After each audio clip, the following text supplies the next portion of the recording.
We're thrilled to have you join us today as we delve into the crucial topic of the cost of discrimination.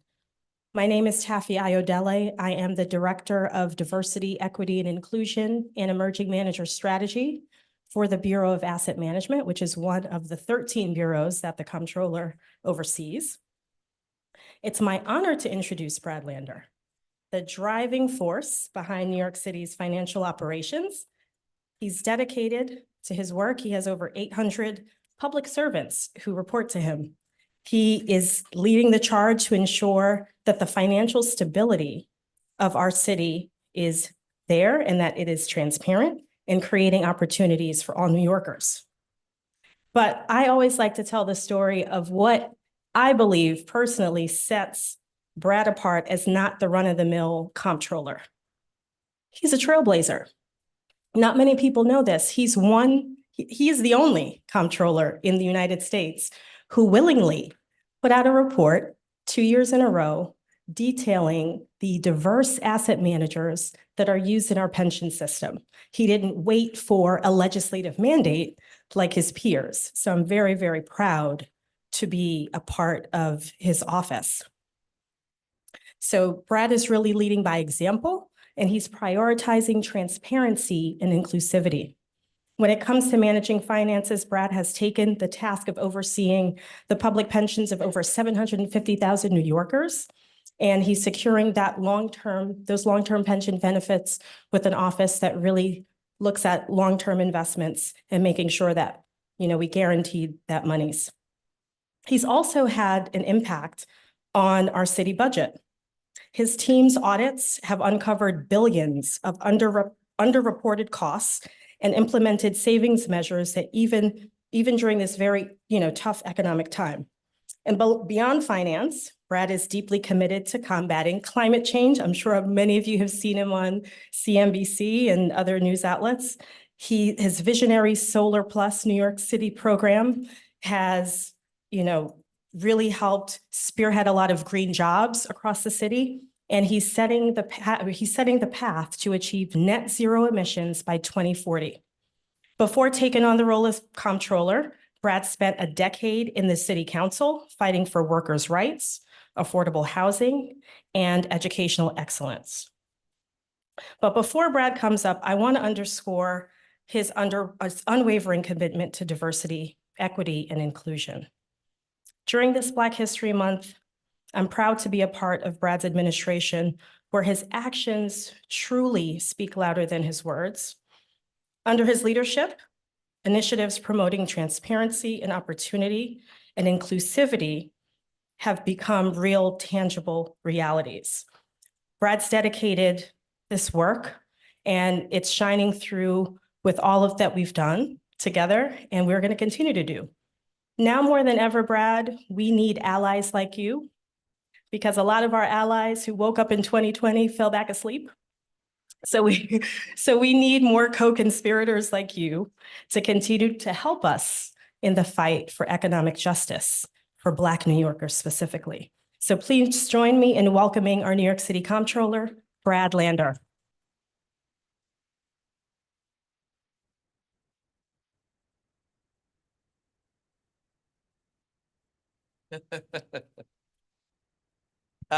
Please give it up for Taffy Ayodele. Taffy leads the work in the Comptroller's Bureau of Asset Management to make sure that the pension funds are managed by people who look like the pensioners. And it won't surprise you to learn that is not how it usually is. And she's been doing some incredible work to make sure that we're finding Black and Hispanic and women asset managers to manage the $250 billion that are the retirement security of New Yorkers, teachers and school crossing guards and firefighters. And so thank you very much. I'll be honest that I'm a little embarrassed by that introduction, because obviously this event is not about me. This event is about the cost of discrimination and our observance of Black History Month. But I do also want you to know Not just that, it's important to me, that I feel it, that it's an important part of what it means to be controller, but that as we build the team in our office, we've got that aligned vision. And I think you'll understand that on the one hand, Taffy does a great job of saying all the wonderful things, but partly what that builds with her is some capital when we're back in the office to say, we got to look honestly at those numbers. We got to push harder to do better. We got to be honest about the places where we're falling short. And Taffy, I want to thank you for making sure we do all those things. And I'm going to thank a few of the rest of our staff in just a minute. But as I walked in, I was really kind of struck to be at the Schomburg. Last week, I got to go to the Harlem Renaissance exhibition opening at the Met Museum that I hope other people here will do as well. And, I was struck remembering that Arturo Schomburg, whose, kind of collection and vision and commitment to history also emerged during the Harlem Renaissance. He was, a Black Puerto Rican who came to Harlem when he was just 17 and got caught up in the Harlem Renaissance. So much that was going on here to help people develop a consciousness to give voice to ongoing discrimination in history, to be able to call it out, to demand change. This is at a moment when lynchings were still taking place all throughout the country. But even as he and others and the folks in the Harlem Renaissance were demanding change, they were also reinventing what counted as history. And as you go through that exhibit, you can see in what Archibald Motley and Laura Wheeler Waring and Aaron Douglas and this remarkable set, and of course of Zora Neale Hurston and Alain Locke and W.B. Du Bois, were reinventing what history is, saying, okay, we're going to connect the dots between where we come from, and they did this whole reinvention of how to think about what Africa meant in African American, an unstinting look at systemic racism, at injustice, at the legacy of slavery, at the legacy of Jim Crow, of what that still meant in Harlem at the time, and unfortunately still means today, but also with just a beautiful, colorful celebration of what was taking place in this neighborhood all around them at that time, and inventing a new artistic movement to say, as we look at history, as we're honest about racism and discrimination, we can still be imagining and fulfilling and creating that vibrant, flourishing future, which not only celebrates what's happening in Harlem, but which is a fundamental contribution to New York City and to the United States of America. And in that exhibit at the Met, you really see that. Like, you see what it means to reinvent the history. You see the anguish and the struggles and the injustice and the clarity about it. You see a reinvention of the connection to diaspora.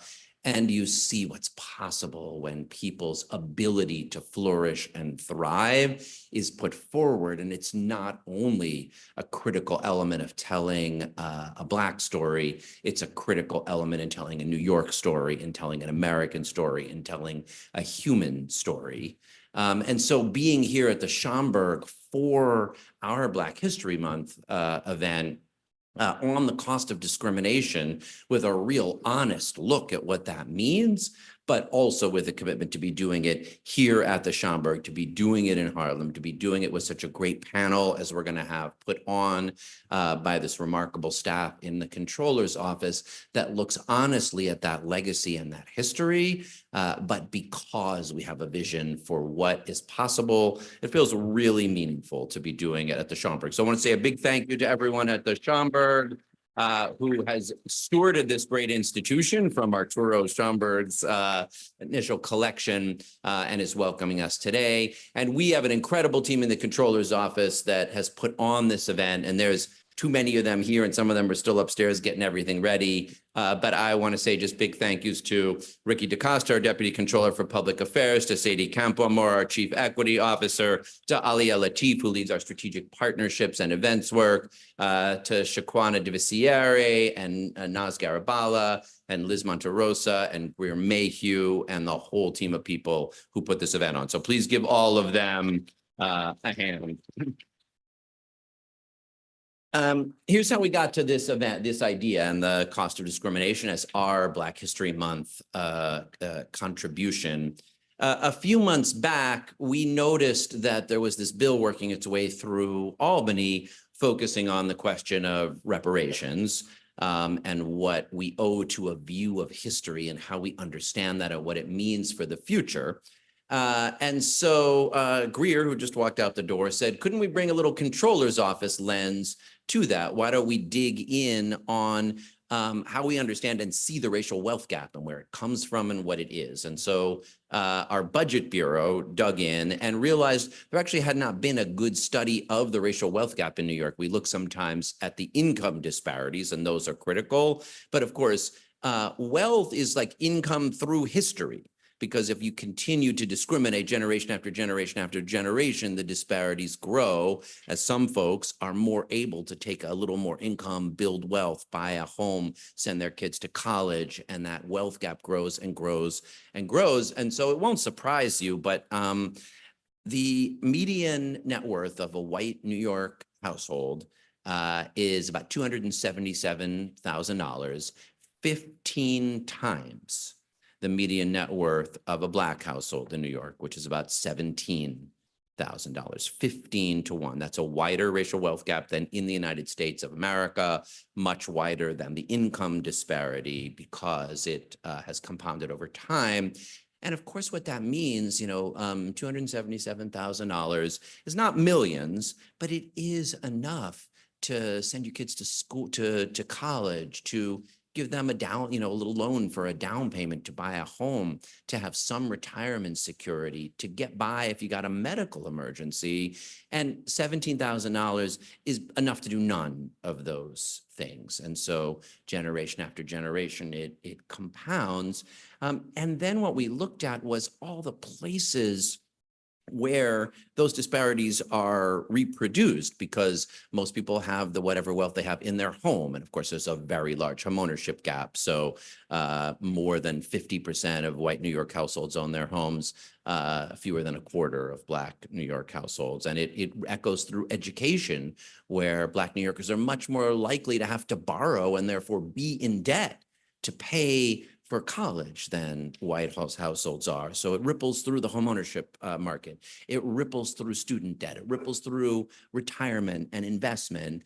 And of course, one thing very close to our office, and this is what Taffy was starting to talk about, it then ripples through who has small business opportunities. You look at that exhibition at the Met on the Harlem Renaissance, and you see all these amazing small businesses, but then when you know that they're basically locked out of the opportunities to contract even from the city of New York or the state of New York or the MTA, their own taxpayer dollars going to reproduce inequities in lack of access for doing business with the city. And we just recently put out our MWBE, Minority and Women-Owned Business Enterprise report on the city's own contracting after decades of work. And there's a good team. This is an area where the mayor's team, and particularly Michael Garner, his chief business diversity officer, are working hard to change it. But our job is to put the numbers out and say what they honestly say. And in fiscal year 2023, the year we just put the report out, the city did about $40 billion of contracting of various sorts, from construction to goods and services and food to professional services, IT, human services.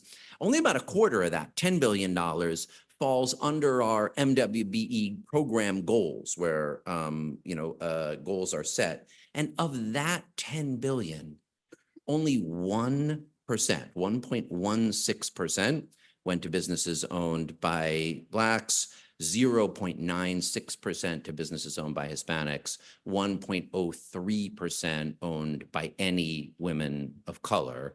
So we're even reproducing these wealth disparities with the city's own procurement power. And those are collectively, when you add them up, in homeownership, in small business opportunities, in city procurement, in student loans and student debt, in education, added up, those are the costs of discrimination. And that was why we wanted to just have a real honest conversation on this panel. But before I kind of get out the way so the panel can do its business, I don't want to kind of leave it only, and you got to look honestly at what the costs of discrimination really are, at what the legacy of the history of discrimination really is. But what that exhibition on the Harlem Renaissance taught, what this building teaches, is that you do that with a critical and honest eye on the history, but also with a powerful optimism about what is possible to create when people have the resources. And that's what struck me about that exhibition, is just how beautiful and flourishing it was, even in the 19-teens and 20s, in many ways, a much more fierce time of overt discrimination than this one. Extraordinary things are created. And this is why I really like the language that Heather McGee uses in her book, The Sum of Us, where she talks about the costs of discrimination. She uses this metaphor of what she calls drained pool politics, focusing on white communities that when integration came and they were required to integrate their pools, closed the pools rather than share them, and how they made their whole communities miserable. And all the folks, including the white folks in those communities, had their lives made worse because they were so stuck in their racism that they were willing to immiserate themselves rather than to share and build more flourishing communities. But the flip side is also true. And this is where I want to end, because she talks about the solidarity dividend that comes when you can get yourself past the legacy of the cost of discrimination. Because if you open up home ownership to more people, you have an economy that's growing, and people need more painters and electricians and carpenters, and your whole economy grows. And when your city does better business with women and minority-owned, Black-owned, Hispanic-owned, women of color-owned businesses, then it's not only that they get the contract from the city for that catering or that building construction, but then they have some capital to do more construction, to do more restaurant opening, to invest in young people in a way that everyone flourishes and thrives. And when that works, you see public safety go up and crime go down and the economy thrive and businesses that serve more and more people grow. And again, for me, that was really shown so vibrantly in the art on display there. Because if we can reckon honestly with the costs of discrimination, if we can confront it, whether that's through a thoughtful program that comes out of that reparations commission, or improving our MWBE procurement in our asset management, but also in all of the city's procurement, if we can open up homeownership opportunities, we will build a city as flourishing as the paintings of Archibald Motley and Laura Wheeling Werner. And we will all benefit from that. Not only folks who see Black History Month as something they celebrate personally, but for all New Yorkers, for all Americans. We can all benefit from what we learn in Black History Month and the solidarity dividend that will result. How about that? All right. So I want to get out the way now because we have just an amazing panel. And though I'm not the panel introducer, these are like some of my favorite people. And so the fact that we have Michelle Krenzel to talk to you about what's happening in the labor movement, but also maybe tell her story as a new Black homeowner, that we have Kirk Goodrich, who I've learned so much from, who's pushed me when that was necessary to think about what it means to actually open up pathways and access to opportunity and entrepreneurship. Yvonne Stennett, who taught me an enormous amount as a young affordable housing developer and activist. Jason Clark, who I got to share a panel with at Black Caucus weekend about how we do that business opportunity opening up. I'm really so grateful for them to give their time to teach me and all of us tonight, and to MC and introduce and carry us forward. It really is my pleasure to ask our Deputy Controller for Public Affairs, my good friend and our leader on so many of these issues, Ricky DaCosta, to take it away.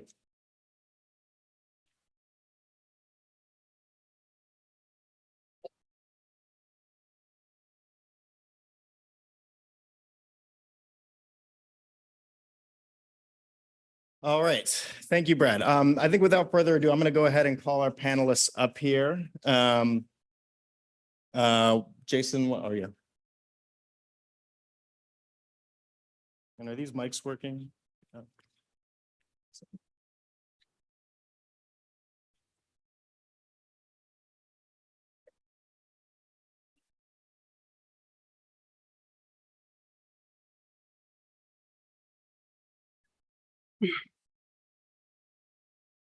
All right. All right. Sounds like people can hear us. The mics are working. We are. Yeah. All right. So good evening. Rather than introduce everybody up here, we're all just going to introduce ourselves. I think the controller did a great job of introducing me, but I'll go ahead and just add that my name is Ricky DaCosta. I'm the Deputy Controller for Public Affairs, a proud public servant, a proud grandson of West Indian immigrants raised in a segregated community in Long Island, and really, proud to do work on behalf of the public every day, to work really hard for the people of this city. And I'm going to pass it along to Yvonne to introduce herself. Yes. Good evening, everyone. Good evening. How are you feeling? Great. Yeah. Sorry we were late. Have to apologize. Appreciate your time. So Yvonne Stennett, my day job is the Executive Director of Community League of the Heights, which is a 70-year-old not-for-profit organization existing in Washington Heights, but we provide services in Harlem, Inwood, and wherever we're needed. I am a proud mother of 4, even prouder grandmother of 14. Yeah. But that gives me the spirit and the courage to want to do the work every day to serve others and to make sure that I leave this earth better than I found it for my grandkids. Good evening, everybody. Good evening. First, I want to thank Brad and the entire team at the Controller's Office for all the hard work they did in putting this together. As Ricky pointed out, I'm Kirk Goodrich. I'm president of a company called Monadnock Development, which is a real estate development company based in Brooklyn. I've had that role for 13 years, but I've been in the affordable housing space for much longer than that. It's what my undergraduate degree is in. It's I think I took my first affordable housing class when I was 19, and it's literally all I've ever wanted to do with my life. And I, like Ricky, grew up in a Caribbean household in Brooklyn, working class folks. My father was a plumber, my mother bus trays in a hospital kitchen. And this panel is important to me because the trajectory of working people trying to afford a life in New York is really what inspired me to get in affordable housing, having a ringside seat to see people work really hard and not be able to attain the things that others could. And so from my perspective, when I wake up in the morning for the last 30 plus years, what I think about is people working as hard as they can and not getting to where they want to be and whether I could be helpful. So just really excited to have a conversation tonight. Hi, good evening. I'm Michelle Krenzel, Political Director for the New York State Nurses Association, which is the largest nurses union in New York. We represent just over 40,000 nurses across the state, which is really an exciting role for me. Labor organizing has been near and dear to my heart, but my mother was also a nurse for decades. So it feels really right to be in a position where I get to represent nurses. And I really feel that the labor movement and the fight for racial justice and the fight for Black workers has always been a really powerful force in New York, in this country, in this world. So be able to talk about that tonight will be, it's an honor, really. And I think also being able to see the power that nurses have, a largely women's profession, and a lot of Black and brown women here in New York. They are a force to be reckoned with. So really excited to talk about that tonight. Great. And I would just echo that. I mean, I think about when we think about nurses, the pandemic, I think, made us all think a little bit differently about those who actually care for us. So really excited to hear more and share a panel with you. My name is Jason Clark. I am the Executive Vice President and Executive Director of the New York State Division of Minority and Women Business Development. And in short, what we're responsible for is making sure that minority and women businesses are participating in the procurement process. We heard a little bit from the controller talking about some of the numbers or some of the statistics on the city side. Our office is responsible for doing something similar and akin to that, but on the state side. So some of the things that we are very proud of, we just had our forum a couple of months ago, And we were able to share that we had a utilization rate that went to minority and women businesses of 32.3%, which is not only the highest in the history of the state, but also the highest in the nation at this time. And another part of it too is that, we had essentially been dealing and plagued by this backlog that we had of over 3,720 applications. So you can't even get to this procurement process if you have an opportunity to get certified and be able to do the work. And until a couple of years ago, it took 499 days for someone to be able to get certified. But fortunately, over this last year, we've been able to cut that number down to 90 to 120 days, be able to eliminate the backlog, which means we'll be in a better position to be able to have even better numbers moving forward.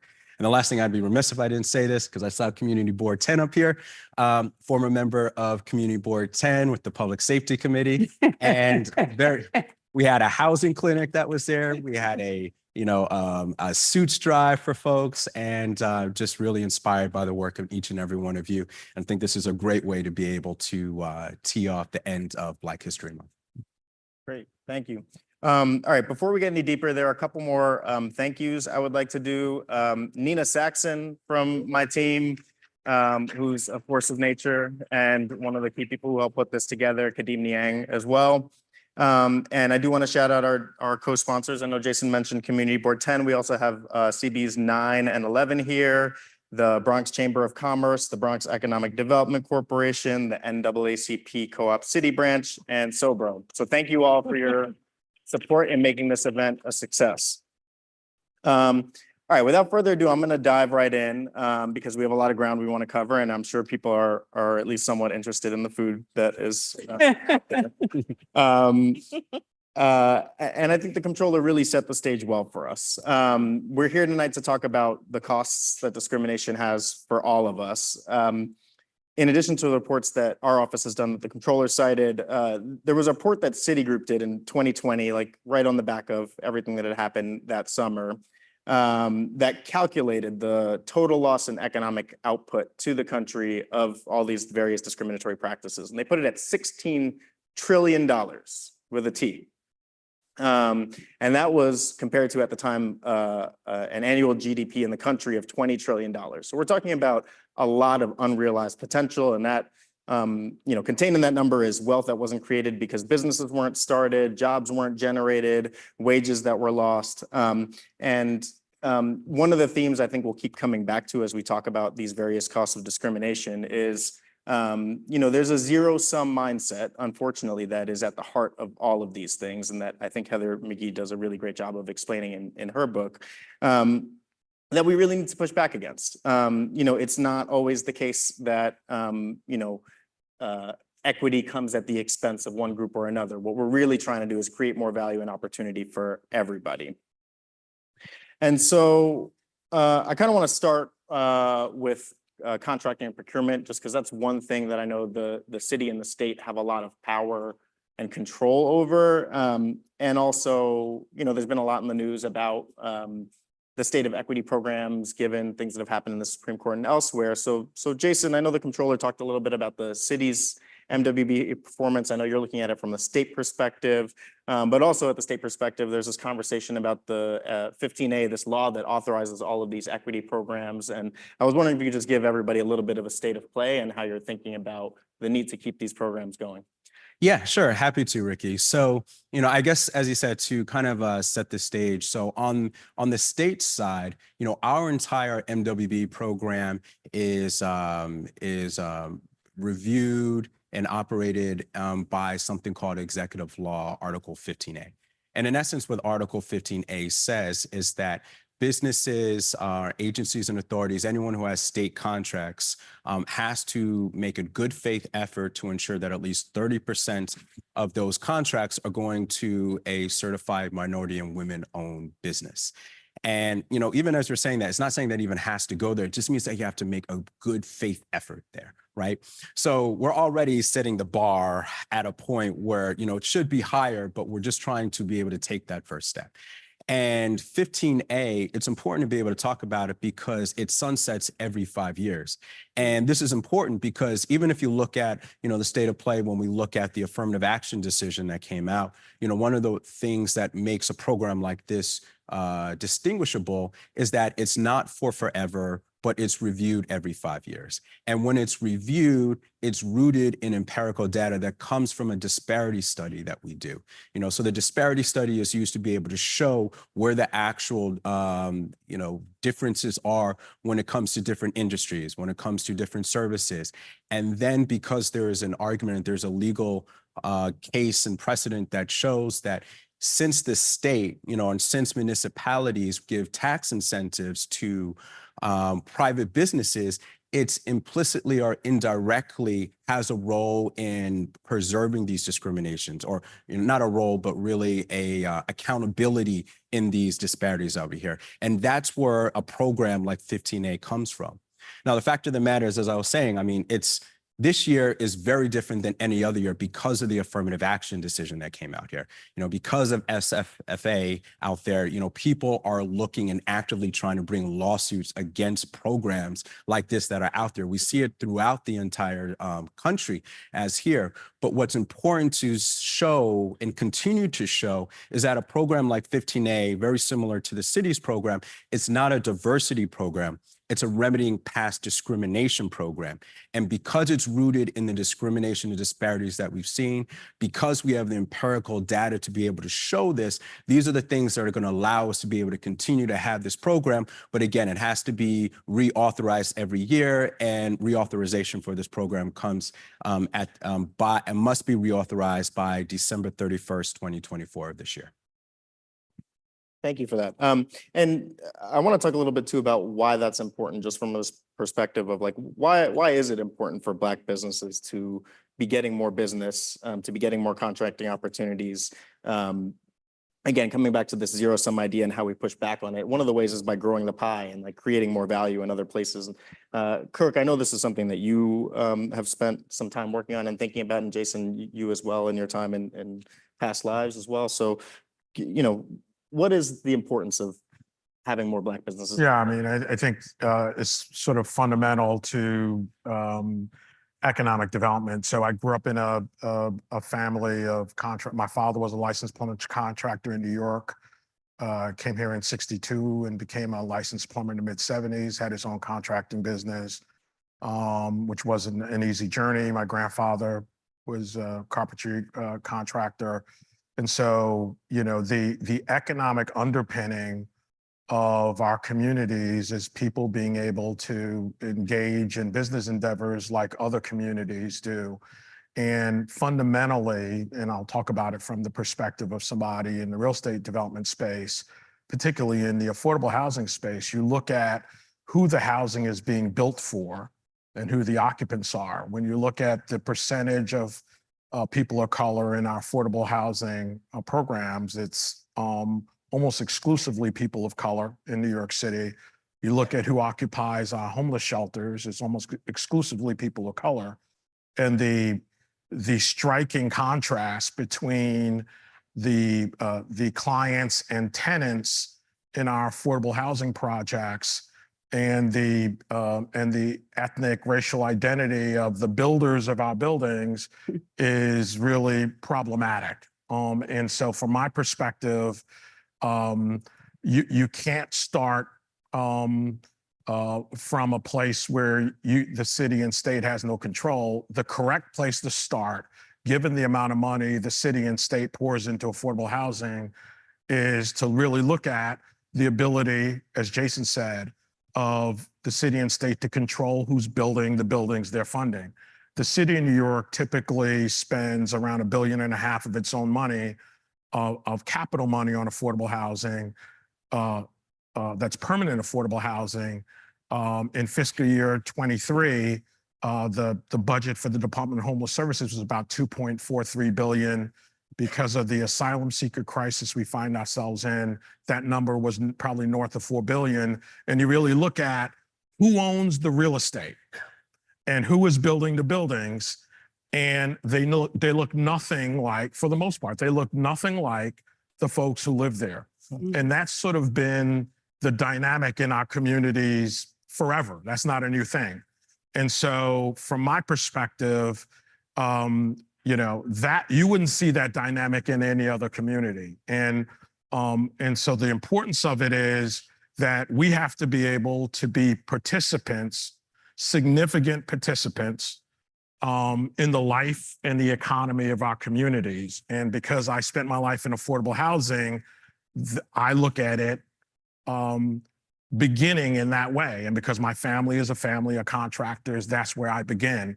But you go beyond that and look at other goods and services, and we have to address those too. But from my perspective, housing and real estate development and construction is a fine place to start. And from my perspective, it's great to have local hiring and employment. Far better to have businesses that are contractors and developers building and owning buildings that house people who look like us. Yeah. And since Ricky also mentioned my name, the thing that I also think about like this, when we're talking about the role that Black businesses have in creating and empowering the Black community, the thing I can't not think about are all the Black Wall Streets we've had, right? Black Wall Street in 2021, that was the centennial of Black Wall Street. And what happened there was we had a thriving Black community in Tulsa, Oklahoma. And what happened? They just burned it down. They burned it down. 35 square blocks was burnt down. And some of the records that they've been trying to say for a long time, there's been 39 people who died from that. But if you actually look at the Oklahoma Department of Vital Statistics, they actually saw that it's closer to 300 out there. And for a long time, these are the stories that they try not to make sure that we didn't hear. And it's not just Tulsa. There's a Black Wall Street that was in Rosewood, Florida. There was a Black Wall Street that was in Durham, North Carolina. There's a Black Wall Street right over here in Queens, where it had in St. Albans, you had the highest number of home ownership in a Black community in the entire country right there. And then sure enough, you see something like the subprime mortgage crisis, and who got hit harder than that? All of us, but specifically communities like that. And when you think about Black businesses out here, we can tell you just from our statistics, I'm sure it's very similar in the city, but if you're a Black-owned business, if you're a minority-owned business, you're more likely, 70% report some level of discrimination just getting their business off the ground. If you're a Black-owned business, you're more likely to have harder issues when it comes to getting funding for your business. You're more likely to deal with staffing shortages. All of these things that make it different and make it harder if you're a minority and woman-owned business. But the great thing about it is, because there's always some kernel, there's always some optimism out here. One of the things that we've seen coming out of the pandemic is that there are more Black entrepreneurs than ever before. Now, part of it is because 4 out of the 5 business industries that got hit worse by the pandemic were businesses where there are more Black folks. So we are dealing and trying to find other opportunities. But this is a moment where if we could be able to put the funding together, this is a moment where we could look at all those businesses that during the George Floyd protests said there are billions of dollars going to folks, which I have yet to see in too many of our communities out there. If we can figure out ways to be able to alchemize that to something that's better, something that's stronger than we've seen before, all of a sudden we're in a better position and the Black community is holding and moving forward in a way and creating more opportunities than we've had in the past. Great, thank you so much. I wanted to take a step back for a moment to talk a little bit about it from the community perspective. And I'm sure everyone saw last year the story about all the Black families that have been forced to leave New York City over the past 2 decades for a number of different reasons. Obviously, housing affordability is one big one that we're going to spend some time talking about tonight. But there are a lot of other reasons for that and a lot more things at play. And I'm curious, Yvonne, from your perspective as somebody who has spent A couple of decades. some years doing holistic community development, how are you reflecting on just the history of the community development movement in the city and the needs of our communities? Yeah, the impact that we suffered through racial discrimination in housing in particular has placed our communities in such a desperate situation for decades. And today, present day, we still suffer from so much of the ills that were heaved upon our communities, be it through redlining, be it through slum clearing or blockbusting, all those methods and policies that were active during and created by the Federal Housing Administration back in the 30s and the 40s sit at our doorsteps today in our communities. And so when we look at our communities now and we say, what do we need to do? It's housing, it's education, it's health, it's economics. We have to have a multi approach, a holistic approach to how we rebuild our communities. Now, as I was reading through some of the housing information, one of the things that stood out, it said that for us to even deal with the housing ownership gap between Blacks and whites, it would take us 300 years. That is unbelievable. 300 years or a $1.7 trillion housing plan. That is amazing. But it's going to take the same type of money in each one of the different areas of our lives to get there. Every day when we try to improve our education system, which is doing a disservice, has been doing a disservice to our children for a very long time, that continues. The health system treats us in ways that is disrespectful and disingenuous to who we are as a people. All of those systems come out of all of those discrimination practices that were heaved against us. And the work that we have to do, and I want to say that when they created the Fair Housing Act, and I look back at it, wasn't because the federal government wanted to do it. It was in the midst of the civil rights movement, when they were pressured to do it. And it in itself didn't really do anything to help us, right? They've had to amend it how many times? We're still working on the Fair Housing Act. So that's just one area. We have to do it in health. We have to do it in all the other areas. No, I agree. I do want to stick on housing for a little bit. And Kirk, as someone who worked on kind of one of the really important Black home ownership projects of recent memory in the Nehemiah houses, I'm just curious, are there lessons that we can draw from that or other kind of ideas for how we can really address that home ownership gap? Yeah, and as the controller said, I think the stat is that 63 to 70% of all wealth in the United States is created through home ownership, property ownership, and retirement accounts. And so if people of color aren't equal participants in property ownership, they can't achieve real wealth.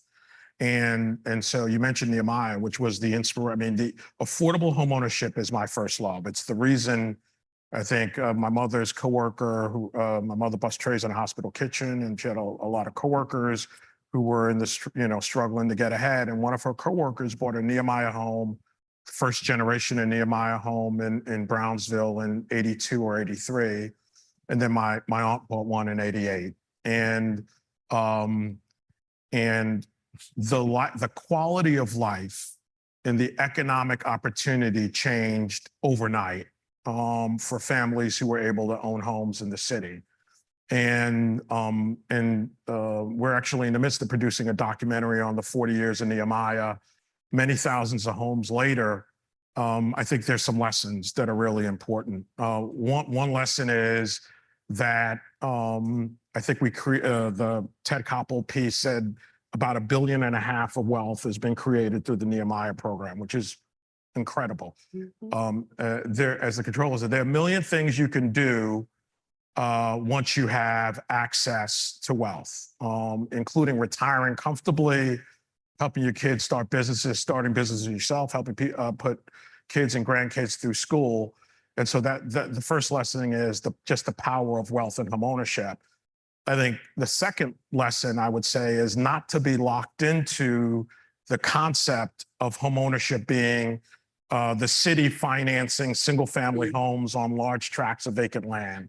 That model, it was right place, right time. They did the right thing, but the reality is, in in most of the city, where there isn't vacant land, we need another strategy. And I've suggested that the city, just like they subsidize the new construction in Nehemiah homes, needs to create a subsidy to allow people to buy existing homes. Now, we have down payment assistance for people at a certain AMI level, which I believe is too low. It's 80% AMI. But I have two first cousins in the last 3 years. One is a nurse, one is a real estate agent, who were looking for homes in East Flatbush, couldn't afford to pay 700 grand plus for a home. One lives in, out in Suffolk County and commutes 90 minutes each way to work. And another lives in the Poconos, and she doesn't know anybody in the Poconos. And so what's happened to them is a microcosm, as you pointed out, Ricky, what's happened to Black folks in our city. We've lost 200,000 Black folks over the last 2 decades. Bed-Stuy has lost 22,000 Black folks, Harlem 5,000 in the decade between 2010 and 2020. The reality is, if we can't build single-family homes, we have to buy them, help people buy them, mark the price down, and have people buy existing homes in these neighborhoods. In the entire, our company has partnered with the Nehemiah folks, which is East Brooklyn congregations, since the mid-90s. And in that time period, we've done about 1,150 homes with them, which sounds like a lot. That's great. It's really important. But as I told the community board out there, how many people do you think wanted to buy in those neighborhoods, couldn't wait for a Nehemiah home and left? And so it can't just be that, it has to be other stuff. And the last thing I'll say is the real lesson in Nehemiah with East Brooklyn congregations is churches doing more than having prayer meetings and Bible studies. I spent 35 years of Sundays in church, and I stopped going to church a decade ago because the urgent need I saw outside the church wasn't matched by the action happening inside the church. As a person of faith, the fight is outside the church. The church is the locker room, it's the hospital, it's the emergency room. But when you get patched up, the fight is outside. The second thing I'll say is it's a lesson in empowerment. I met an activist who you would all know, he had his own Gucci attire and his own Gucci rep with him. And I said to him, I don't know what activism is. I said, I think it's sort of like my cousin is a musician. I said, I think it's sort of like a pot falling down the stairs, which ain't music. He says, well, what do you believe in? I said, I believe in empowerment, organizing, changing lives and communities, educating and inspiring.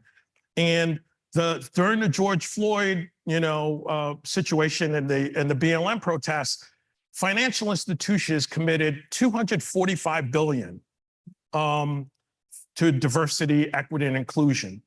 And the McKinsey folks did a study, and it's unclear what's become of that money. That's right. And organizing, somebody who understood organizing and empowerment, like the East Brooklyn congregations folks, would have gone to each of those, corporations and said, where's our money? You said you're going to give it. Where is it?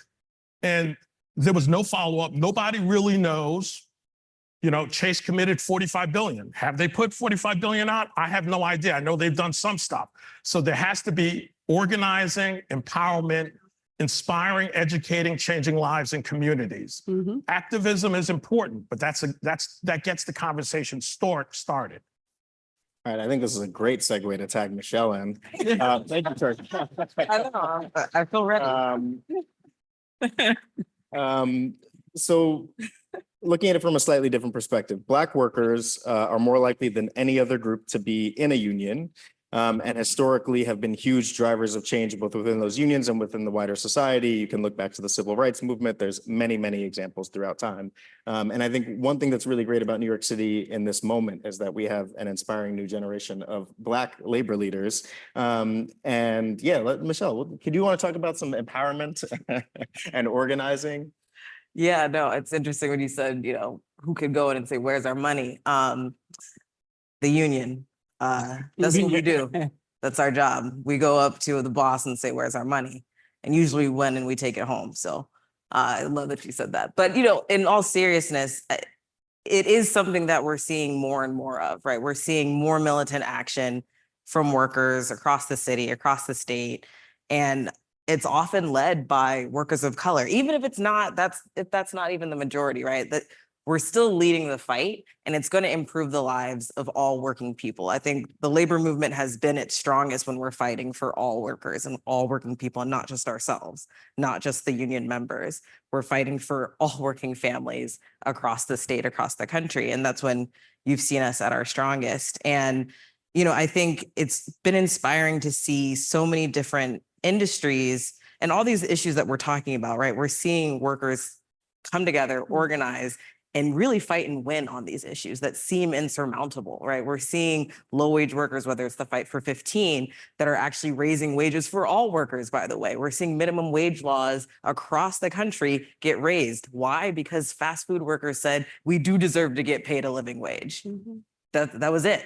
They took to the streets and said, we actually deserve a living wage. And so you're seeing minimum wage increases across the country, and that impacts everyone. Right? When we push from the margins, everyone actually gets closer to power versus leaving the margins even further from power, right? That's the whole point. And so we're seeing that more and more. And I'll use an example from my union, just last year, and with a lot of support from the comptroller. So, we thank you for that. We won a big contract campaign, and it was for about 9,000 nurses in New York City who work for the public sector system. They work for H&H. They serve the most vulnerable New Yorkers.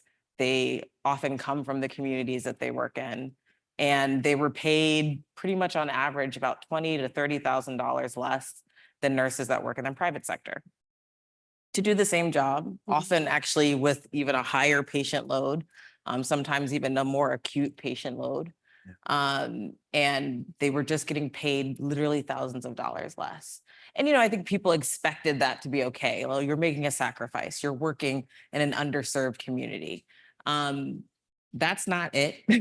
That's not right.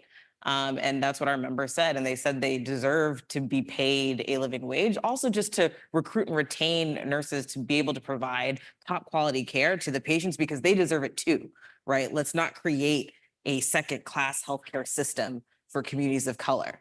We're not going to do that. We're not going to accept that. And so our members really fought hard, and they won. They won pay parity with the private sector. They're able to recruit and retain nurses. They've actually been able to hire hundreds of more nurses into the public sector system and retain nurses who are thinking about leaving. And they provide the best care that the city has to offer for Black and Brown New Yorkers. And they're proud of it, right? They're proud of the work that they do. That's why they got into that work. And I feel like that's what gives me hope. That's what's inspiring to me. You see, nurses, often women of color, especially in New York City, who are providing top quality care to the communities that they come from. And they're actually going to make a living wage. They can retire. They have a pension. They have health care. And so this wealth that we're talking about creating in our communities, my members are doing that right now. They're fighting for that, and they're able to do that. And I feel like that's an inspiration that we can take coming out of this, right? There are these fights that we have to take on, but when we actually come together and organize together, we can win on them. And we're seeing it. It's happening every single day in the city. And I think that's one of the most inspiring things for me, and why I keep doing this job, and why I fight like hell for it. But, I think I see it in, some of the Black labor leaders that we're seeing really take on these really powerful, massive institutions, and they've had to fight to get there, right? The labor movement hasn't been perfect, right? Unions haven't been perfect. There's been discrimination within unions, and seeing a lot of labor leaders of color come out through the ranks and take over these organizations and change them to where they're going back to their roots of these really strong social justice organizations. That's really the legacy that they've built in this state and in this city that I think is going to continue. And it's only going to create more opportunities for Black folks down the line. And so you see some of the most powerful institutions politically, economically, and they're led by Black and brown working people in this state. Yep. And that's just our reality.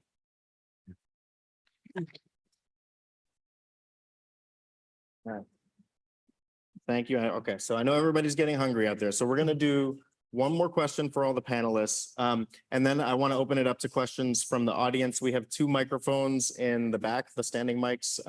So if you want to start thinking about your questions, or maybe you already have them, we'll go through one more question that I'll ask, and then we'll open it up to any questions that you might have. So, as the controller said, the state recently passed and the governor signed legislation that's going to create this commission on reparations. And I guess my question for each of you is, if you could offer some food for thought to that commission, what are the things that you think they should really be thinking about when it comes to reparations? Whoever wants to start. You want to go first? Yeah. So, one, we have to make it real. We've had this conversation about reparations for quite some time, right? But we have to make it real. So I just want to make that comment. I think, that's the hard thing that we have to struggle with. We can think about a lot of ideas, but do we have the political will to make it happen? And do we have the public will to make it happen? Because without those 2 things, I think we can talk about reparations a lot, but we need those 2 things to make it happen. And as I said before, looking at our housing, the investment needs to really be made in there.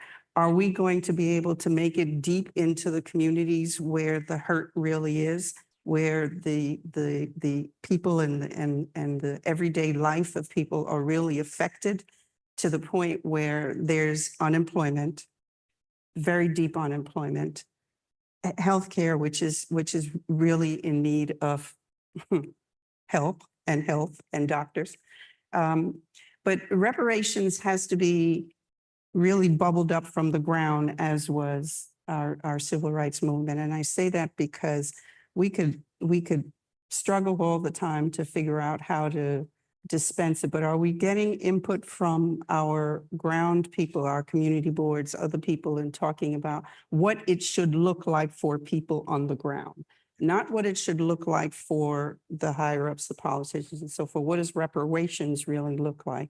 And are we willing to make the financial investment and the labor investment that we really need to make it happen? Reparations is a must, but we have to look at it through the real lens of making that financial investment and then putting the political will to change policies that will actually have enforceable mechanisms in it to make these things happen. So I have hope for reparations. I think we have to do it. I think we're owed it, we're due it. But how do we make it really happen? And I'm glad that there is a body that is going to be looking at it. I think we need to do it, but we need to do it fast, because I don't know if we're going to be around those 300 years to really see the change and that wealth gap. So, yeah. So sometime last year, I was listening to a podcast that was a study, I think that was done by Columbia University, but like posted on the Bloomberg. I accessed it through the Bloomberg media site, where they did a study of the lost wealth of Black folks, and it just the present value of under or non-payment of labor from the slave period. The present value of that loan is like 20 trillion. And what I started to think about is, like, our country is such a powerful and wealthy country, and you wonder, like, why is it we're not the biggest, we don't have the most natural resources. And you start to understand that immense wealth that was created by not paying people is part of the reason our country is great. Yeah. And that wealth just doesn't disappear. It gets passed down.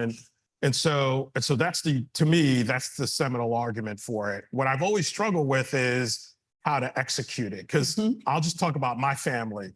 If you're giving checks to a lot of people in my family, and maybe your family is different, I would not, I always thought, if I got $100 million tomorrow, what would I do? And then the next thought I said, here are 90% of the people in my family I would not give money to. It would be gone the next day. But then I thought, like, what would you do with it? And I've always worshiped working people. My mother stood in a bus stop in the dark at 5 a.m. for her entire work career, and unsheltered bus stop, no matter what the weather is. And I walk my dog in the morning for the last, I don't know how many years, and there's an unsheltered bus stop on my corner. And without exception, no matter what the weather is, in the dark, there's always somebody in that bus stop. Mhm. And I can't tell you how many days I was going through the worst time, either at work or at home, and watching whoever was in that bus stop in my head, that made me go to work that day. Because in my head, no matter what the name on the paycheck was, I was always and have always been working for working people, which is why I'm glad I'm sitting next to you. And so when I think of reparations, I think, how can we make the lives of working people better? That's where I start. Mhm. So if, Yeah. if you don't work or want a better life for yourself, that's no crime. But I'm thinking about the people who are working, saving, watching their credit, and can't get ahead. So when I think about reparations, I think about them and how to make their life better. And everybody else after that is, we'll figure it out. That's down payment, That's right. loans to start businesses, free tuition, Listen, anybody who's trying to make their life better. why can't we give no interest loans for about a couple of hundred years? No interest. Every Black person that owns a home, take away their interest. No more interest on anything. Why not? Why can't we think about things like that and then make it happen with the political will and the public will? I would certainly not argue as a new home myself. Right. No arguments there. No, but I think that's right. When we're thinking about reparations, I think people go to one place of, what does that mean? And look, I mean, they're going to do studies, they're going to come up with all sorts of things, but I think we just have to be very clear about the charge of reparation. Like it's to repair. It's to repair the harm that's been done. And that looks like a lot of different things. Like you're That's saying, no right. interest loans. Sure, we're trying to build our wealth, right? We need to make it better for working people. Our people are working people. We need to actually level the playing field so we can get ahead. We need to stop corporate greed so they're not continually taking advantage of Black and brown workers. That's right. How about we handle that too? I mean, I think that's the thing. Like, we have to focus on the charge of reparations. We have to be able to repair. We have to acknowledge that harm was done, for one. There's still people that for some reason think the jury's out on that. We have to actually acknowledge that that's what happened, and we need to repair that, right? Like, there's been so much undervalued labor, undervalued contribution to this country that just is not recognized, and we won't heal as a country if we can't do that. So they have to recognize that. They have to then decide that we are going to repair it. And that can look a lot of different ways, but it means that we are going to invest in Black people. Full stop. Like, we will invest in Black people. Yeah, and I think a lot of it has already been answered, but thinking about this question, the thing my mind goes to is when I was in my 1L year in law school, I remember being in my constitutional law class. And my professor, who I knew was a little bit more conservative, than others, the issue of reparations came up. And I remember just like, he's not going to make me go there. I'm just going to sit here and listen to what he's saying. And then all of a sudden, the most ludicrous reason came out of his mouth from one of the most smartest folks I've ever met, right? And he said that, one of the reasons we can't do it is because it would be too hard to figure out. And I was just like, are you serious? Just think about, and this is, again, coming out, thinking about the subprime mortgage crisis, thinking about all the financial instruments that have been created right downtown on Wall Street, that people have figured out unique ways to be able to make sure certain folks have money and certain folks can't. Thank you. And you can't figure out how to be able to do this. As much as I would love to have a check that, came to me, or came to like my young son, so we could put it in a 529 account or something like that. What I think would be better is if we could figure out, and we're thinking about reparations, thinking about what that looks like, put it in communities, right? Put it in communities that are going to have the biggest impact. We think about, education. We talk about how we need to be able to have a better education system. New York City has the most segregated education system That's in the right. entire country. That's You right. you look at our specialized high schools, right? only 11%, even though 66% of all public school kids are Black and Hispanic, only 11% get into any of those. You look at a school like Stuyvesant, right? 7 Black kids got accepted out of 762 out there. So, and then we think about all the learning loss that's going on. We think about all these things that have had made impacts. You know, we think there are so many ways. If, for example, we just figured out that 245 billion you were talking about, we just had a ledger and made sure that went to the right folks. If we figured out things, like I said, with education, if we put it into a fund, very much like you're talking about the no interest, and it just created interest, right? And that interest, we invested it back, and then it made us allow us to make sure that businesses have that MVP that they say, so that they could be able to start their business out there. Like, we can be able to take control for ourselves and make a difference. So let's not say that we can't do it. We can do Let's it. not say that we don't know who has said that the money is out there. Let's go out there and say that we deserve it. We have made our impacts, and it's time for something to be different. No tuition for every Black child, no tuition for college.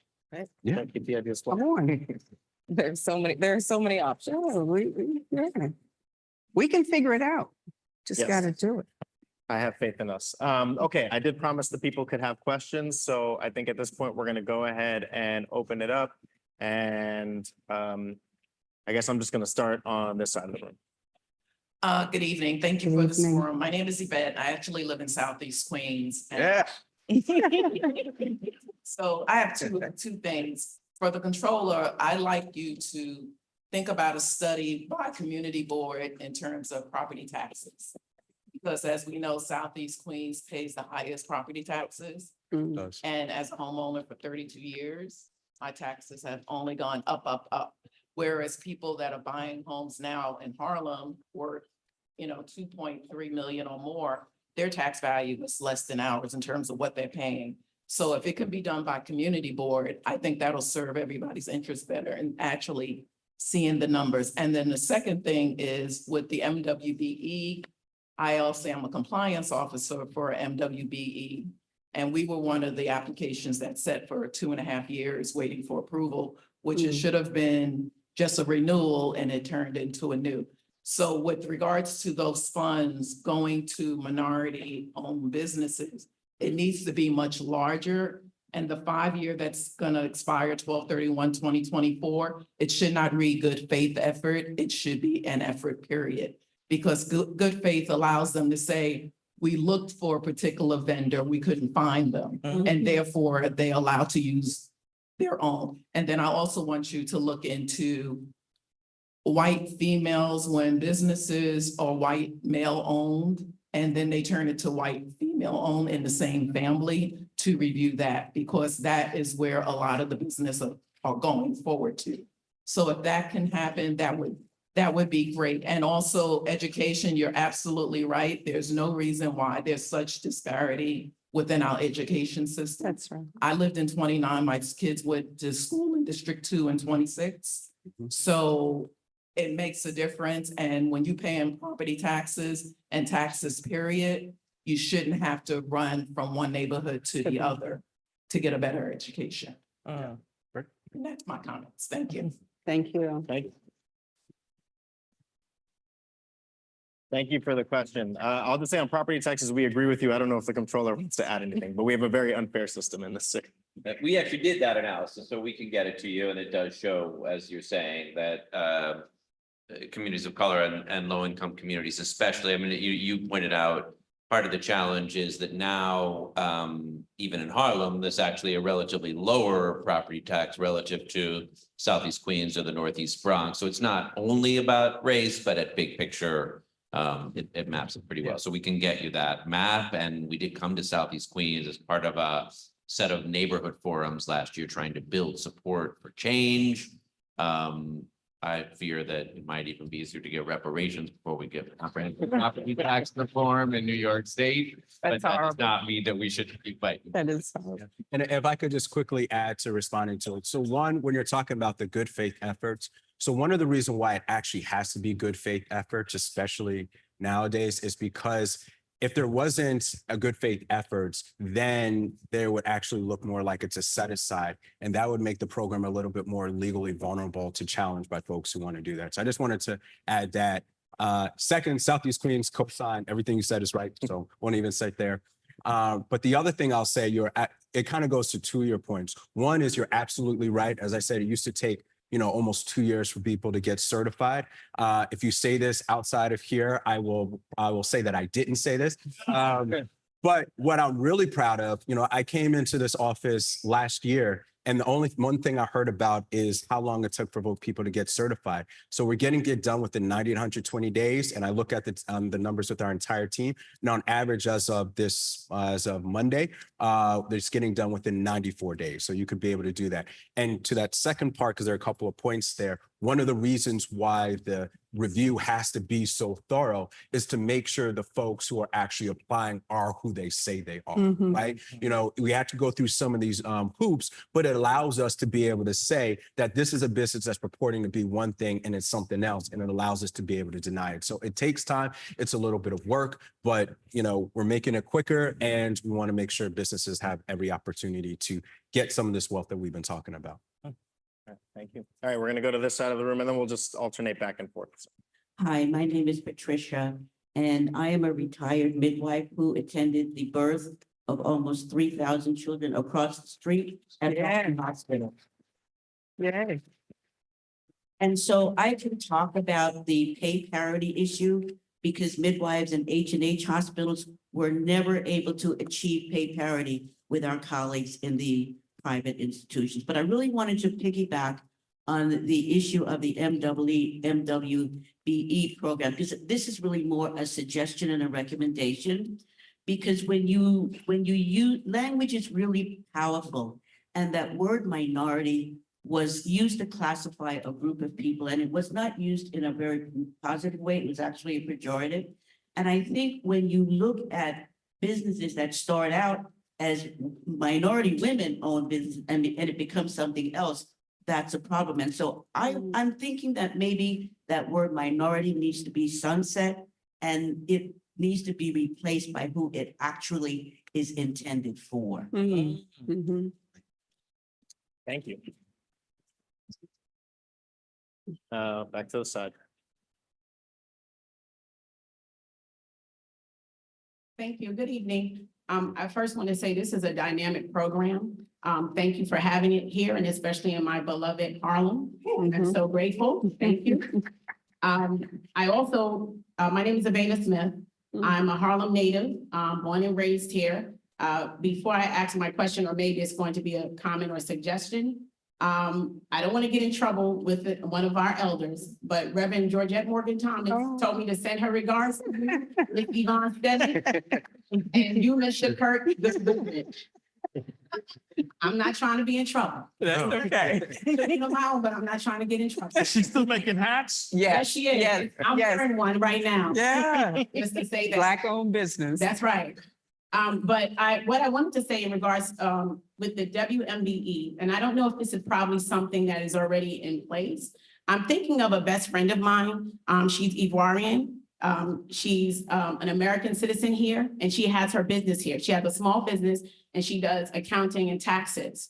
And I'm wondering, and maybe it already exists, is there something connected to a WMBE status that could be connected to someone who has a commercial space where the landlord will not try to eject that person because of that? Right now, my friend is facing that situation. And her presence in this community is extremely valuable because she speaks Bambara, she speaks French, and she does services for many of the residents of our community from West Africa. And I think it would be such a disenfranchisement to the community for her to have to leave. And also for someone born and raised here growing up, many of the businesses were Black-owned once upon a time. There's less of that here in Harlem. So that is what I wanted to say. I thank you all for what you do. I have to say shout out to you, Michelle Crensto, because I'm on a cab for Harlem Hospital cab, and your nurses, they are something else. That's what I have to say. I have to fight for their money.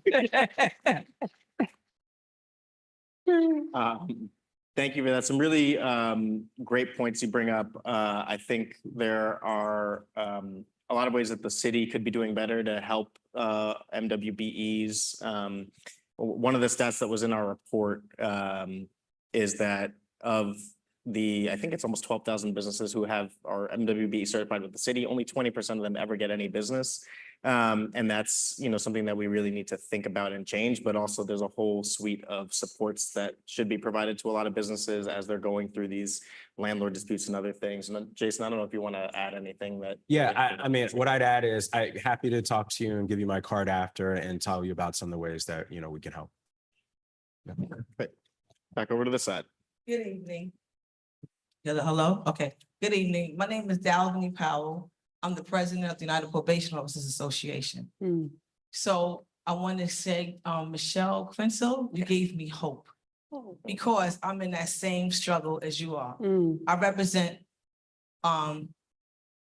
less than 700 probation officers. We used to be 1,500. My members consist predominantly of female of color, about 85% females and people of color. And right now I'm in that same struggle as you are because we are one of the largest alternatives to incarceration in the country. We get the same exact training as police and corrections and law enforcement and probation officers outside the county of New York, but we're the lowest paid. We're a cost savings to the city and the state. And Mr. Controller, I would love to know what that cost is because I can't Google it. It's not there. And it'll be interesting to know what probation saves the city. We talk about criminal justice reform and reducing the incarceration rate. Who do you think this is? This is probation, right? People are allowed to remain in the community while getting the services that they need. And what happens is because we have such a low salary, we have a high turnover rate. You mentioned your patients. I mentioned my probation clients. I mentioned the victims. And when we have a high turnover rate, it affects all of those people, not just my members, but it affects the people that we service who've had the privilege and was blessed to remain in the community to get the services and not have to go to Rikers Island, not have to go upstate or sent in a juvenile placement. See, we cover all of that. When a child or an adult doesn't go to jail, prison, or placement, they get sentenced to probation. And some people might not like the law enforcement component, but the reality is it's out here and it's real. So at the end of the day, like I said, when we have a high turnaround rate, it affects the community, our communities. Okay. So yeah, I'm in that struggle. I'm in the process of trying to get my members in pay parity to all the other law enforcement agencies. And what bothers me is that it is 2024. It's Black History Month, and next month is the month of females and pay disparity. Why are we still having these discussions? And to me, this is all cute and fine. It shouldn't take 300, what did you say, 300 decades? 300 Whatever it years. was. It shouldn't even take that. Yeah, And I like that's the right. idea of no interest rate and, different ideas, right? And we throw them amongst ourselves, but then what happens when we all leave this room? Yeah. Everybody's hyped up tonight, but what are we really gonna do about it when we leave the room? And another part, when we talk about the reduction of, we wanna, what I said, criminal justice reform. If you really want to do criminal justice reform for real, you would invest in schools, education. That's right. Right? And having been a probation officer, supervisor, and now the president of this union for 37 years, I see it. And I see where the kids are not getting what they deserve, That's with the right. services that they deserve to get. They're not getting it, right? A mother of a child with special needs, okay? If I had not talked to people and found out by talking to people under the table, I would have never known that my son can have an IEP because there's two sides to this District 75. There's the side that we know about, And there's then the the other side side. that they know about. I had to find out through people having conversations with people how to get my son to the part where I had to sue the city, the state of New York. People don't know about these kind of things. I'm gonna shut up in a minute. But what I'm saying is Don't that shut up, sis. we don't know about the two sides of District 75, okay? And if we really about reform, it would start at the education from the time a child's in the womb. And that's when you put your investments at. And that's when you start to see change in our communities when we willing, because no parent should have to go outside the city school system to sue. Nobody should have to do that. The same education my son ended up getting, by the way, he's graduating from 2 years of college. going off for his bachelor's degree because somebody took the time and sat me down and I got out the way. So that's where you start your investments in the educational system, where parents like me shouldn't have to go outside the system to get my son the education that he needs, so he can now go on to study for his bachelor's degree. And that so that children so we can stop that prison, the pipeline. What is it? Pipeline to prison. What is it? Pipeline to prisons. So we can stop it. And yes, Mr. Controller, we got to have a conversation about the probation officers in the city of New York at some point. Thank you. Thank you so much. Thank you so much for your words and your work on inequities in the special education system. We also have a report on that. I would encourage people to check out. But in the interest of time, I'll keep going here to the gentleman. There's a lot of corruption in the procurement offices in New York City, and we saw a little bit of that with the recent nature raid that arrested 70 nature employees to take kickbacks for contracts.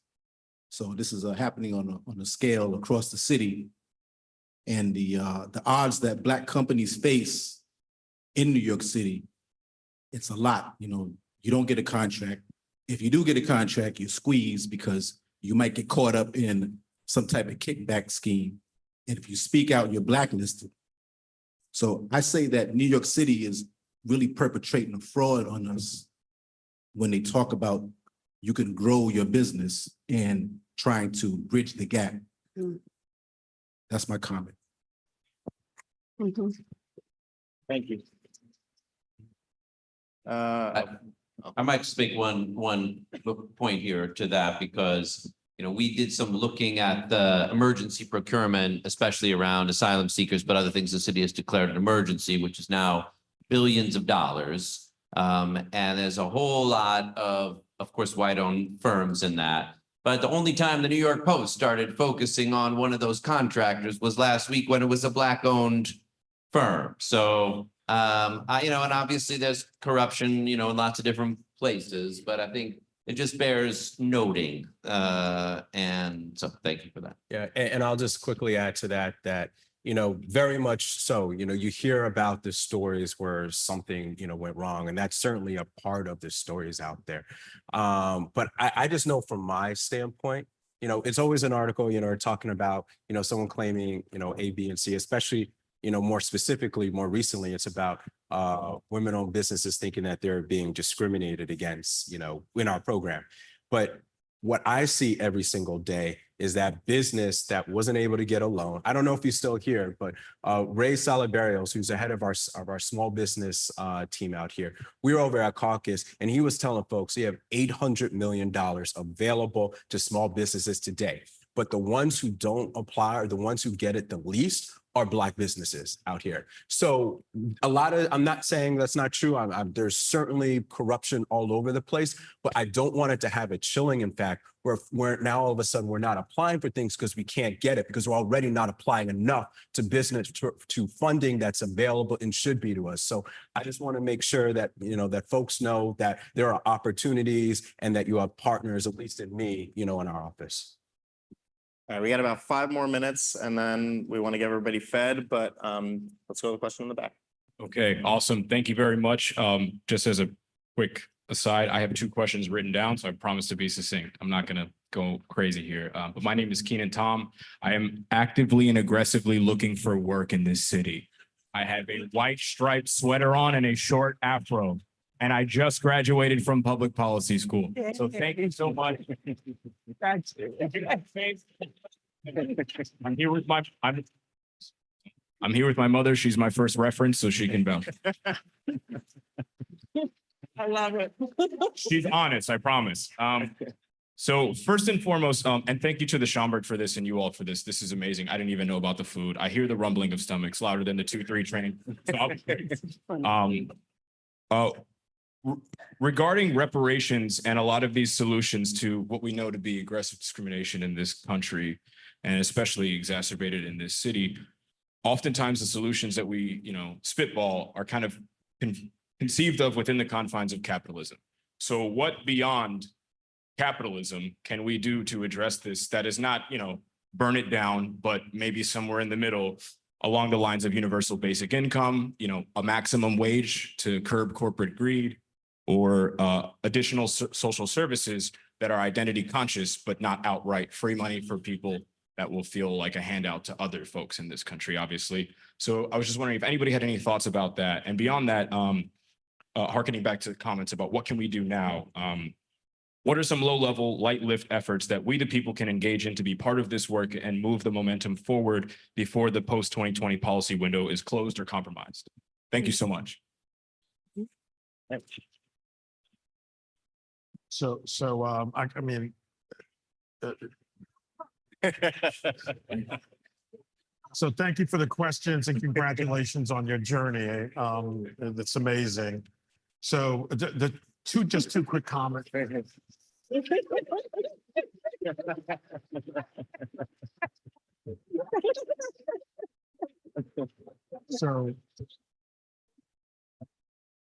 So I do believe that that there's a place for some form of universal income.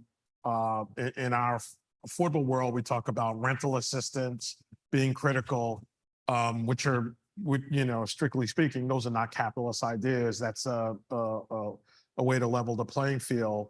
But I'm always sensitive to the fact, and you mentioned Black Wall Street a few times. You know, I'm sensitive to the fact that people have to understand that as Black people, we have the ability to compete and succeed. Yes. And my parents made a decision. They were living in Belize. They were both born before independence. They didn't have to come here. They could have gone to England. You know, we come here knowing what the ground rules are. And if you're from an immigrant household, and I like to compete, we're able to compete. We are in a capitalist society. We've spent a lot of time talking about building wealth. I want that for our people. I don't want less than that. That's what I want. And if you don't want that, there are other places you could go. And so from my perspective, you know, I think it's important to have a conversation about what you've said, which is repairing, like getting us to where we ought to be, should have been. And I understand we don't all agree on the, you know, the economic system, but I really feel like I want to see our folks enjoy what other people enjoy and achieve what other people have achieved. That's all. Yeah, and just to jump in, you know, I think, again, it's the concept of repairing, but I also like that you brought up the critique of capitalism, right? Because we don't actually want to just recreate the systems that got us here, right? Like, I think we want to build wealth. We want to have access to things. We want healthcare for all, these things that are good for all people. We don't want to recreate the systems that are then going to basically push our folks down again, right? Like, we're not trying to do that. And I think we have to be very conscious of that. So I thank you for bringing that up. Conscious and real. Right. We're in a system that it's not going away, but how do we get our fair share, right? And the back that we owe. Right. And what we're owed. And what we are owed. Yes, no, and I really think it does come back to this concept of pushing back against the zero-sum framing. Just because, you know, we're talking about more opportunities, more wealth for our communities, doesn't mean we're trying to take away from anybody else. It does mean we want to grow the pie. You know, we want to grow the pie. We want more value for everybody. We want everyone to have a quality of life that. Yeah, this idea of versus. Yes. It's not about versus. It's give us ours, not versus, you know? Yes. Sorry. I think, you know, again, organized labor, like, I hate to be the person who keeps just like pitching my own little wing over here, but you know, that's where the union comes in. Like, we're sort of that check, right? We're really trying to hold corporate greed accountable, right? And we want to lift all workers up. We want our workers to make a living wage. We want them to have a pension. We want them to retire. We want them to live comfortably. And we want to also make sure that their bosses aren't extracting wealth from their communities in the meantime. We can do it all. That's right. All right, I think we have time for one or two more questions. This gentleman's been patiently waiting. Yes, thank you so much, and peace and blessings be upon you, the panelists. I want to say that my name is Raymond Figueroa Jr. I'm a proud Black Puerto Rican. Thanks to my mom, we learned our history. Brad Lander, thank you for lifting up Arturo Schomburg. I'm on faculty at Pratt at the Graduate Center for Planning and the Environment. And I know you're familiar with that. I'm also president of the New York City Community Garden Coalition, and on a hyper-local level in the South Bronx with my partner here, I managed and still manage a community-based alternatives to incarceration. The president of the probation's officer talked about alluded to and referred to alternatives to incarceration. I can tell you from a community-based perspective, what we've been able to do. I started the program 2011, right, as a result of a youth in our community garden having been killed as a result of issues in the street, what are referred to as beef in the streets.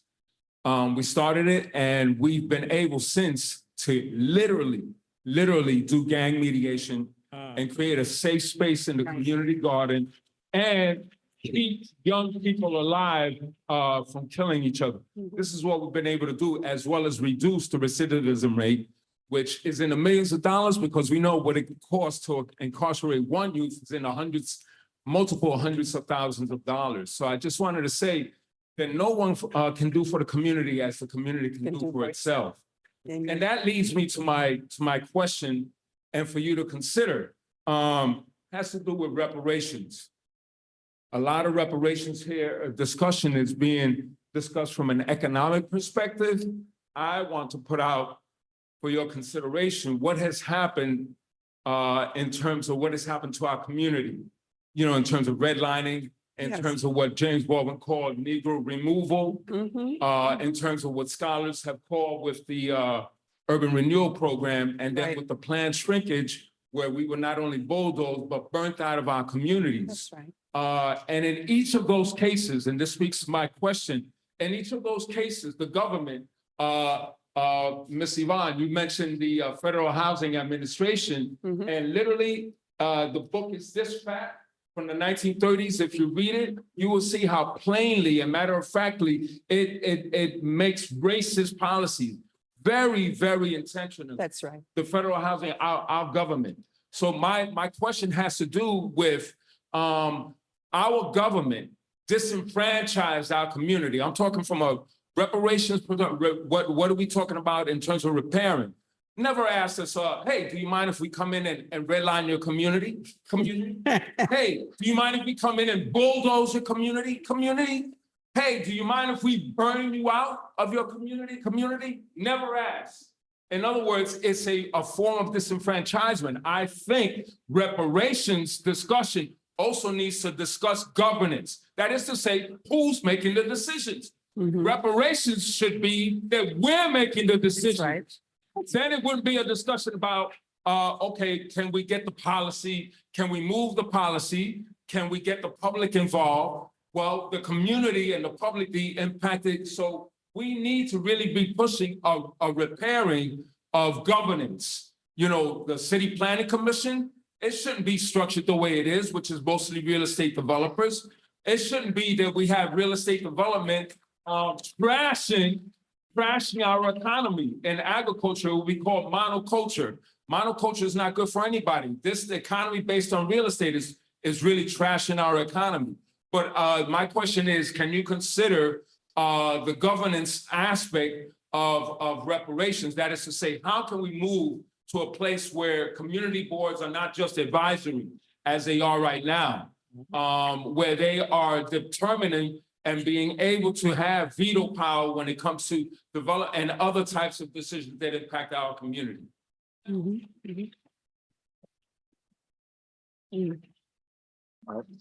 I think it's a great question that should be asked. In the interest of time, I'm gonna keep it moving.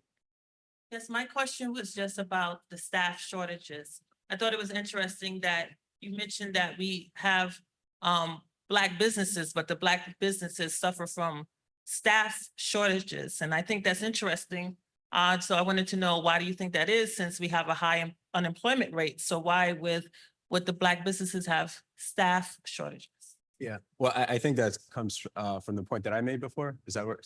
So when I mentioned that, one of the things I was thinking about is that if you have a business and you don't have the revenue, those staff shortages often come because you end up having to lay people off, right? Because your business isn't able to thrive.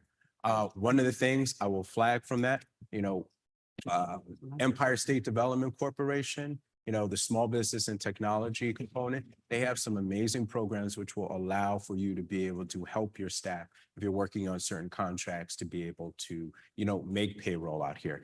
And to me, that's just kind of a microcosm of what I was trying to say before, is that we don't even know about the resources that are available now. Like, we got to keep fighting for more that's out there, but there are certain things that are available today so that we can be able to use. So staff shortages, that often comes because folks don't think that they may not have the revenue to be able to continue their businesses. But hopefully through government, hopefully through public-private partnerships, hopefully through other things that smarter folks will think of that will allow us, we can be able to continue to make sure that folks in our community have the jobs that they need. Thank you so much. All right, our last question, and then we'll let everybody get some food. Thank you. I'm Jim from the South Bronx. I asked my wife, who is a Black woman, to come tonight and we'll talk about reparations. And she said, what? Is there going to be a lot of white people in power and wealth giving out